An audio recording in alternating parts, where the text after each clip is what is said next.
Hello, good morning. আজ সকালে আমি ছেলেকে স্কুলে দিয়ে আসলাম। হাজব্যান্ডও ডিউটি বেরিয়ে গেছে। এবার আমাদের সকালে যাবতীয় কাজ শুরু হয়েছে।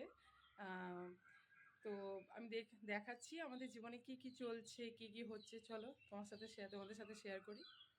চলো, চটপট করে জামাকাপড় মেলে নিয়ে তারপর দেখতে পাচ্ছ আমাদের সবজি বাজার চলে এসেছে। বাজার করে নিয়ে এসছে আমার শাশুড়ি মা। এবার আমরা এখনও ঠিক করে নিই কী রান্না হবে।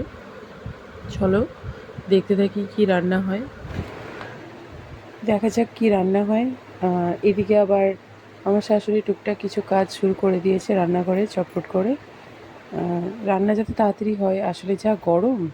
তবে এখানে একটা রেসিপি আমরা শুরু করেছি, সেটা হচ্ছে ভেন্ডির একটা তো দেখতেই পাচ্ছ ভেন্ডি রান্নাটা চলছে।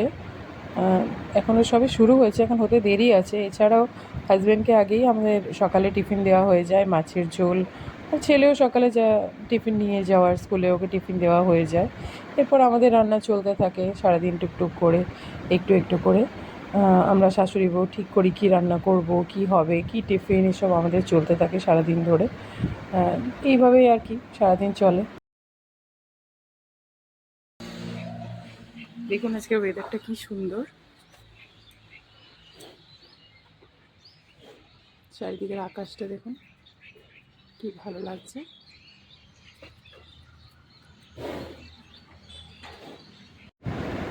এরপর দেখো আমি ছেলেকে আনতে যাওয়ার জন্য স্নান করে রেডি হয়ে গেছি, আর স্কুলে ছুটি হওয়ার টাইম শুরু হয়ে গেছে। চলো দেখাই তোমাদেরকে। তাছাড়াও আমার একটু শাশুড়ির সাথে কথা ছিল, সেই কথাটা আমি সেরে নিচ্ছি রেডি হতে হতে। আর বাইরে যে হারে রোদ, তো ভালো করে প্রিপেয়ার না হয়ে গেলে রোদে বেরোনো খুব মুশকিল। হ্যাঁ, ওই জন্য ভালো করে রেডি হয়ে আমি স্কুটিটা নিয়ে এবার ছেলেকে আনতে যাব। দেখতেই পাচ্ছ আমি বেরিয়ে পড়েছি বাড়ি থেকে। ছেলেকে আনতে যাব, যেহেতু আমি নিজেই দিয়ে নিয়ে আসা করি ওকে। তো আমি কোনো গাড়ি বা পুলকার করিনি, যেহেতু আমার বাড়ি থেকে সামনে স্কুল আর আমার হাতে সময়ও থাকে। তাই আমি ওকে নিজেই দিয়ে নিয়ে আসার চেষ্টা করি, বা ভালো লাগে আমার। গিয়ে একটু প্যারেন্টসদের সাথে কথাও হয়, মারা থাকে, আমিও যাই। স্কুলে কি হচ্ছে না হচ্ছে যাবতীয় কথাবার্তা আমাদের হয় এইভাবেই।